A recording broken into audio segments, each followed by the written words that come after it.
안녕하세요. 우리 삶과 신앙의 깊이를 더하는 시간입니다. 오늘 우리는 눈에 보이지 않지만 우리 삶에 실제하는 영적인 세계에 대한 깊은 통찰을 나누고자 합니다. 이 이야기가 여러분의 마음에 하나님의 은혜로운 울림을 준다면 좋아요와 구독을 통해 이 메시지가 더 널리 퍼져나갈 수 있도록 함께해 주십시오.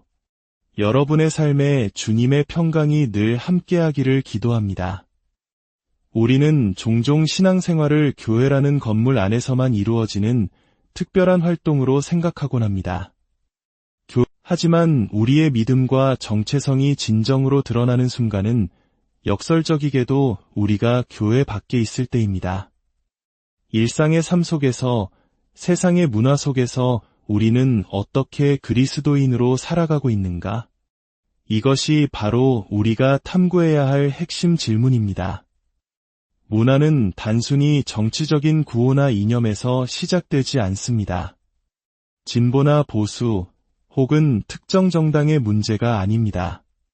문화란 그 사회를 살아가는 사람들의 도덕적, 영적인 총체의 반영입니다. 만약 우리가 소중히 여기는 자유와 가치들이 다음 세대까지 이어지기를 바란다면서 그 근간이 되는 성경적 세계관을 소홀히 한다면 그것은 모래 위에 집을 짓는 것과 같습니다. 오늘날 많은 이들이 교회와 국가의 분리를 외칩니다. 물론 국가가 교회의 신념을 결정하는 국교나 정부가 신정 정치가 되어서는 안 됩니다. 우리 주님이신 왕께서 다시 오실 그날까지는 말입니다. 하지만 그 전까지 우리는 우리가 믿는 가치를 통해 이 세상을 더 나은 곳으로 만들어갈 책임이 있습니다. 안타깝게도 너무나 오랫동안 교회는 침묵하며 소극적인 태도를 보여왔습니다. 오늘의 이야기는 바로 이 지점에서 시작됩니다. 바로 천사와 악한 영, 그리고 당신이라는 주제입니다. 우리 삶을 형성하는 보이지 않는 영적인 힘들에 대한 이야기입니다. 이것은 단순한 호기심을 넘어 우리의 신앙을 더욱 깊고 실제적으로 만드는 중요한 열쇠가 될 것입니다. 이 주제를 깊이 이해하기 위해 한 목회자의 삶에 일어났던 놀라운 간증으로 이야기를 열어보겠습니다. 그의 신앙 여정은 바로 어머니의 기적으로부터 시작되었습니다. 그가 7살 때 의사들은 어머니에게 6개월 시한부 선고를 내렸습니다. 절망적인 상황에서 병문안으로 온 목사님은 안타깝게도 천국이나 지옥의 실제를 믿지 않는 분이었습니다. 오늘날 교회가 겪는 문제들이 결코 새로운 것이 아님을 보여주는 대목입니다. 수술을 앞둔 어머니는 간절히 기도했습니다. 만약 하나님이 정말 계시다면 제가 죽기 전에 진리를 알게 해주세요. 그래서 아들들에게 유산으로 남겨줄 수 있도록 해주세요. 며칠 후 검사 결과는 놀라웠습니다. 의사는 말했습니다. 분명히 암세포가 있었고 사진도 있습니다. 그런데 지금은 찾을 수가 없습니다. 집에 가서 아이들을 키우십시오. 하나님의 놀라운 치유였습니다. 몇 주 뒤 어머니는 설거지를 하다가 한 음성을 들었습니다. 당시 감리교인이었던 그들 가족에게 음성을 듣는 것은 매우 낯선 경험이었습니다. 그 음성은 말했습니다. 너는 죽기 전에 진리를 알고 싶다고 했지. 어머니는 네, 그랬습니다. 그러자 음성이 다시 들려왔습니다. 내가 곧 길이요, 진리요, 생명이다. 어머니는 그 말씀이 성경 어딘가에 있다는 것을 직감하고 성경을 펼쳐 요한복음 14장을 찾아냈습니다. 그 순간 부모님은 진정한 그리스도인이 되었고 가정은 완전히 변화되었습니다. 그들의 집에서 시작된 작은 성경 공부 모임이 수십 년 후 수많은 영혼을 섬기는 교회로 성장하게 된 것입니다. 이 이야기는 우리에게 믿음이란 한 가정에서 시작되어 자, 이제 본격적으로 우리 삶에 영향을 미치는 영적인 존재, 천사에 대해 이야기해 보겠습니다. 우리는 흔히 악한 영에 대해 더 많은 관심을 갖지만 성경을 보면 예수님의 삶과 사역 자체가 천사들의 도움 없이는 불가능했다는 것을 알 수 있습니다. 가브리엘 천사가 사가랴와 마리아에게 나타나 세례 요한과 예수님의 탄생을 알린 것부터 시작됩니다. 천사의 개입이 없었다면 우리가 아는 성탄 이야기는 없었을 것입니다. 예수님께서 광야에서 시험을 받으신 후 천사들이 와서 수종을 들었습니다. 겟세마네 동산에서 고뇌하며 기도하실 때도 천사들이 힘을 북돋아 주었습니다. 심지어 사탄조차 예수님을 시험할 때 천사들이 너를 지켜 해를 입지 않게 할 것이라며 천사의 역할을 언급할 정도였습니다. 이러한 천사의 활동은 사도행전으로 초대교회의 폭발적인 성장은 천사들의 개입과 때려야 뗄 수 없는 관계입니다. 우리는 성령의 역사에 대해서는 많이 강조하지만 그 과정에 함께했던 천사들의 역할을 간과해서는 안 됩니다. 만약 우리가 하나님을 향해 수동적인 태도를 취한다면 우리는 하나님 나라를 놓치게 될 것입니다.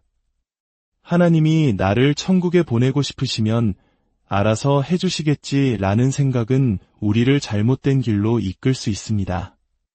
우리는 인격적으로 예수님을 믿고 영접하기로 선택해야 합니다. 이와 마찬가지로 영적인 도움을 받는 것에도 우리의 적극적인 태도가 필요합니다. 하나님께서 우리에게 주신 생각과 언어라는 도구를 사용해야 합니다.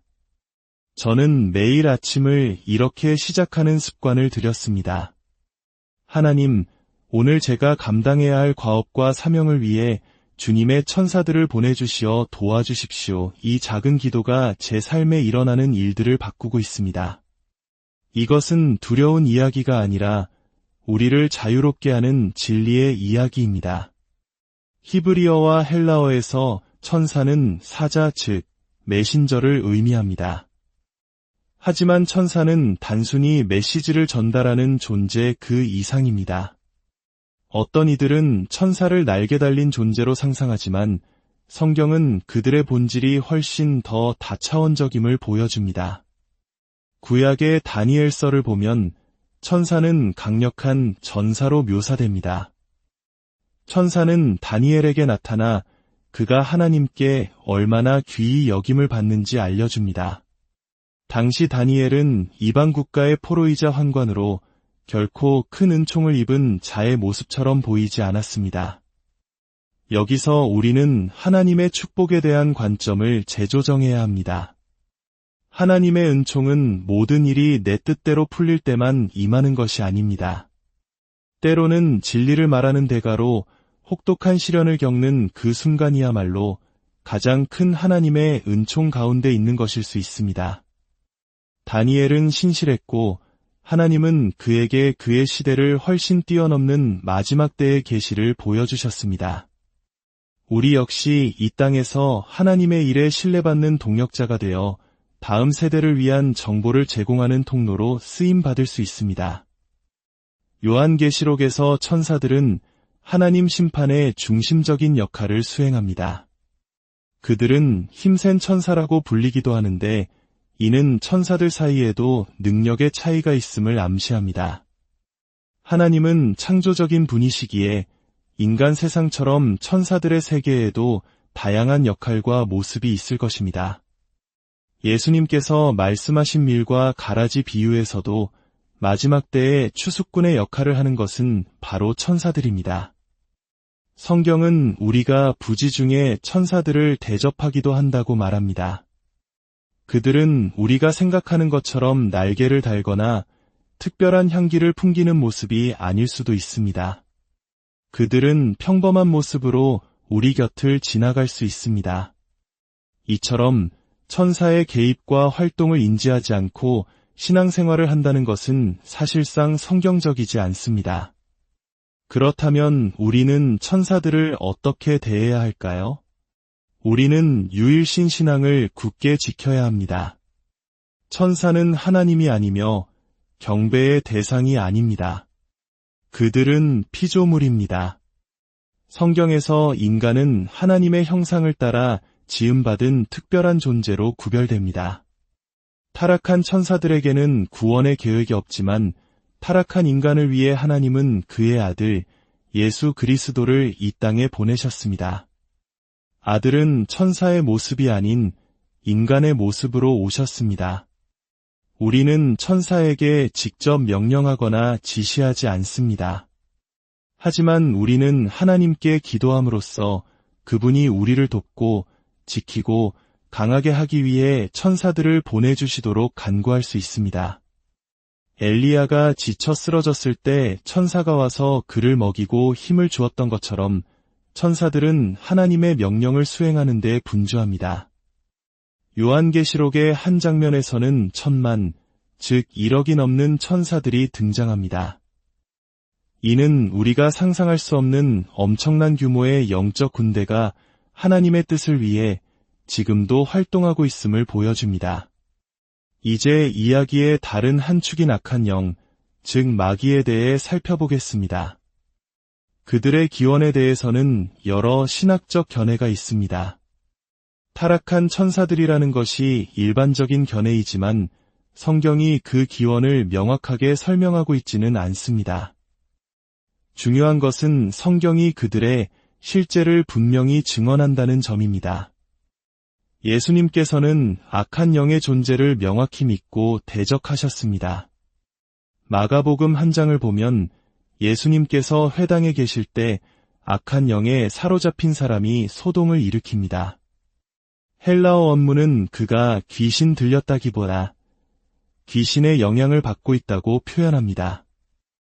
그 악한 영은 다른 누구도 알아보지 못했던 예수님의 정체를 정확히 꿰뚫어 봅니다. 나는 당신이 누구신지 아노니 하나님의 거룩한 자니이다. 이는 때로 부정한 영이 신앙 공동체의 지도자들보다 더 뛰어난 영적 인지력을 가질 수 있음을 보여주는 섬뜩한 장면입니다. 예수님은 그 악한 영을 꾸짖어 사람에게서 나가게 하셨고 그 사람은 회당에 남을 수 있었습니다. 하지만 오늘날 우리는 어떻습니까? 누군가 소란을 피우면 그 사람을 밖으로 내보내고 악한 영은 그 사람 안에 그대로 남겨두는 우를 범하고 있지는 않습니까? 이는 우리가 보이지 않는 영적 실체에 대해 얼마나 무지하고 불편해하는지를 보여줍니다. 악한 영들은 사람을 괴롭히고 고통을 줍니다. 저는 악한 영 자체에 집중하기보다는 성령께서 하시는 일과 하나님의 목적에 집중하는 것을 더 선호합니다. 하지만 이것 하나는 분명히 알아야 합니다. 만약 우리가 우리의 육적인 본성, 예를 들어 분노나 탐욕, 중독과 같은 것에 스스로 면허를 내어준다면 우리는 그 영역에서 부정한 영적인 지원을 받게 될 수 있습니다. 수많은 사람들이 제게 이렇게 고백했습니다. 목사님, 이 행동이 저를 파괴하고 있다는 것을 알지만 멈출 수가 없습니다. 거룩한 영과 부정한 영을 구별하는 방법은 간단합니다. 성령님은 결코 우리를 지배하거나 조종하거나 통제하지 않으십니다. 거룩해지는 것을 멈출 수가 없어요 라고 말하는 사람은 아무도 없습니다. 하지만 파괴적인 행동에 대해 무력감을 느끼는 사람은 너무나도 많습니다. 그들이 예수 그리스도의 권세와 진리를 만날 때 비로소 참된 자유를 얻게 됩니다. 이것은 힘겨루기가 아니라 진리 싸움입니다. 현대사회, 특히 서구 문명은 영적인 차원을 믿지 않는 거의 최초의 세대입니다. 고대의 모든 문명은 영적 세계의 실제를 믿었습니다. 하지만 과학과 물질주의의 발달과 함께 우리는 눈에 보이는 것만이 전부라고 믿는 세속적 세계관에 깊이 물들게 되었습니다. 안타깝게도 이러한 사상은 교회 안에도 깊숙이 스며들었습니다. 많은 교회가 영적인 측면에 대해 이야기하기를 두려워합니다. 악한 영에 대해 이야기하면 죄와 지옥, 영원한 심판에 대해 말해야 하기 때문입니다. 사람들이 무서워하고 교회를 떠날까 봐 걱정하는 것입니다. 그래서 그들은 천사와 당신에 대해서만 이야기하고 어떻게 하면 부자가 될 수 있는지에 대해서만 설교합니다. 그 결과는 어떠했습니까? 지난 수십 년간 교회의 영향력은 꾸준히 감소해 왔습니다. 젊은 세대는 교회를 떠나고 있습니다. 성경의 진리를 희석하고 세상을 더 민감하게 대하면 더 많은 사람이 교회로 올 것이라는 공식은 완전히 실패했습니다. 하지만 저는 교회가 실패하고 있다고 믿지 않습니다. 왜냐하면 교회의 머리는 예수 그리스도시기 때문입니다. 제도적인 교회, 인간이 만들어온 기계적인 조직은 쇠퇴할 수 있지만 그리스도의 몸된 참된 교회는 승리할 것입니다. 오히려 성경의 권위와 예수님의 유일성을 거부하는 인스터투셔널 처치의 영향력이 줄어드는 것은 좋은 일입니다. 하나님 나라에 들어가기 위해 예수님께서 말씀하신 조건은 민감해지는 것이 아니라 거듭나는 것이었습니다. 이는 성령의 능력으로만 가능한 영적인 탄생입니다. 우리가 예수 그리스도를 구주와 삶의 주인으로 영접할 때 우리 안에서 초자연적인 일이 일어납니다. 우리는 새로운 피조물이 됩니다. 이것이 모든 것의 시작점입니다. 우리의 문제는 이 시작점에서 더 나아가지 못하고 신앙 안에서 성장하고 경주에서 승리하기 위해 달려가는 것의 중요성을 간과했다는 점에 있습니다. 아기가 태어났을 때 우리는 그 생명의 탄생을 축하하지만 그것으로 이야기가 끝났다고 생각하지 않습니다. 그것은 앞으로 펼쳐질 위대한 삶의 약속일 뿐입니다. 하나님 나라에 들어가는 것도 마찬가지입니다. 그것은 끝이 아니라 영원한 삶을 향한 위대한 여정의 시작입니다. 우리는 우리 가족, 친구, 이웃에게 이 기쁜 소식을 전해야 할 책임이 있습니다.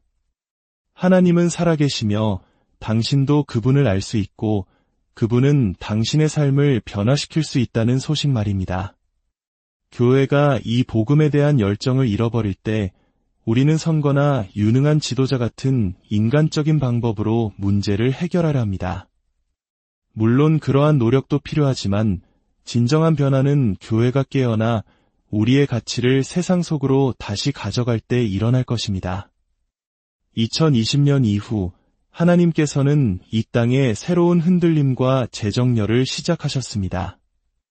놀랍게도 진리의 목소리가 강단의 설교자들보다 세상의 젊은 세대들을 통해 더 용기 있게 선포되고 있습니다.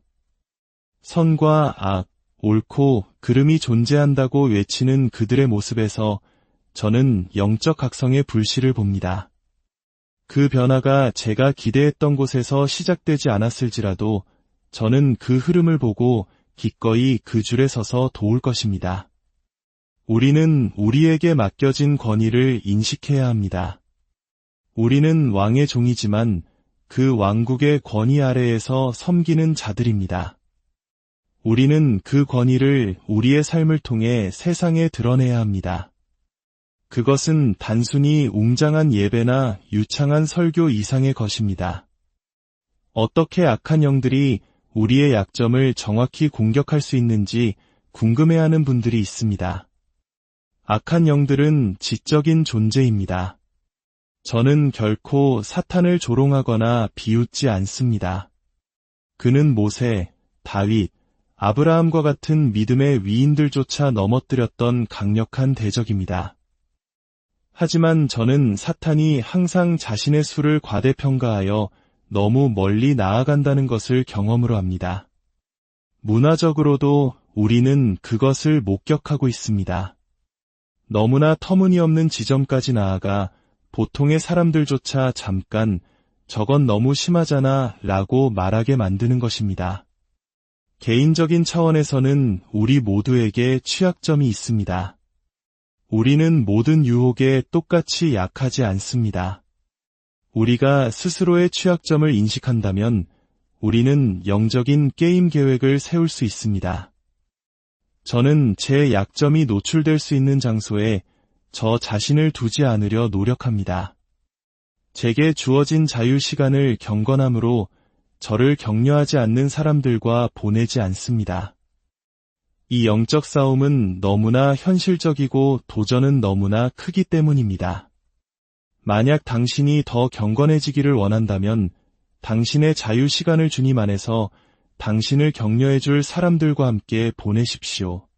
저는 적에 대해 걱정하며 시간을 보내기보다 주님께 더 가까이 나아가고 그분이 주신 힘과 진리 안에서 살려고 노력합니다. 바이러스와 박테리아를 걱정하기보다 제 몸을 건강하게 만드는 데 집중하는 것과 같은 이치입니다.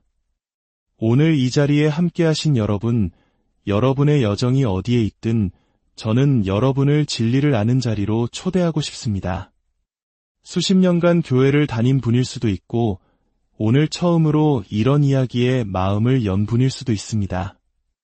어떤 분에게는 첫걸음일 수 있고 어떤 분에게는 또 다른 한 걸음일 수 있으며 또 다른 분에게는 삶의 우선순위를 재조정하는 순간일 수 있습니다. 우리의 인생은 다시 할 수 없습니다. 저는 제 삶의 모든 계절이 하나님 나라를 위한 최선의 노력을 반영하기를 원합니다. 이제 함께 기도하겠습니다. 사랑하는 하나님 아버지, 오늘 이 자리에 모인 당신의 자녀들을 위해 감사드립니다. 주님은 주님을 간절히 찾는 자들에게 상 주시는 분이심을 믿습니다. 아직 주님 밖에 서 있는 이들이 있다면 예수님, 제 삶의 주인이 되어 주십시오라고 고백할 수 있는 용기를 주옵소서. 무관심을 넘어 믿음의 발걸음을 내딛게 하옵소서. 오랫동안 주님과 동행했지만 세상의 많은 것들로 인해 마음이 나뉘었던 저희들을 용서하여 주옵소서. 오늘 밤 저희의 삶의 첫자리를 주님께 내어드립니다. 주님 외에 다른 어떤 것이 우리에게 만족과 기쁨, 평안을 줄 것이라 상상했던 저희의 어리석음을 용서하여 주옵소서.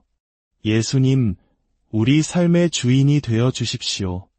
당신의 진리가 우리 마음속에서 자라나게 하시고 당신의 이름이 높임을 받으시며 당신의 나라가 우리 세대에 확장되게 하옵소서.